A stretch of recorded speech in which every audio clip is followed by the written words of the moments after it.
लाडकी बहीण योजनेच्या निकषामध्ये कुठलेही बदल होणार नाहीत, पण तक्रार आलेल्या अर्जांची पुन्हा पडताळणी केली जाईल असं मंत्री आदिती तटकरे यांनी स्पष्ट केलंय। त्यामुळे गेल्या अनेक दिवसांपासून योजनेबाबत सुरू असलेल्या वेगवेगळ्या चर्चांना ब्रेक लागलाय।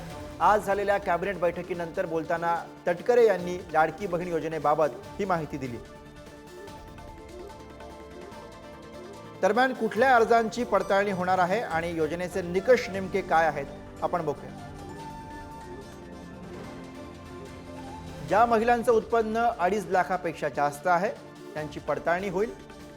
कुटुंबामध्ये 4 चाकी वाहन असलेल्या महिलांचे अर्ज पडताळले जातील। एकाच महिलेच्या नावे 2 अर्ज आले असतील तर त्याचीही पडताळणी होईल। लग्नानंतर महाराष्ट्रातून इतर राज्यामध्ये स्थलांतरित झाल्या असतील तर त्याबाबतही पडताळणी केली जाईल। आधार कार्ड आणि इतर कागदपत्रांमधील नावामध्ये तफावत असेल तर त्याचीही पडताळणी होईल। तर आदिती तटकरे यांनी काय प्रतिक्रिया दिली बघूया।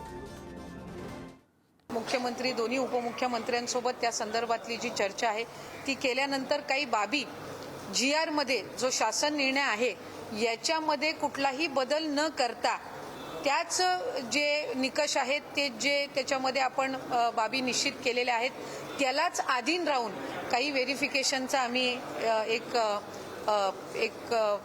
कार्यपद्धत आम्ही केलेली आहे डिसाईड। त्याच्यामध्ये साधारणपणे आपला जो इन्कम टॅक्स आहे म्हणजे आपण 2.5 लाखापेक्षा कमी उत्पन्न असणाऱ्या लाभार्थ्यांना आपण याच्यामध्ये लाभ देत आहोत।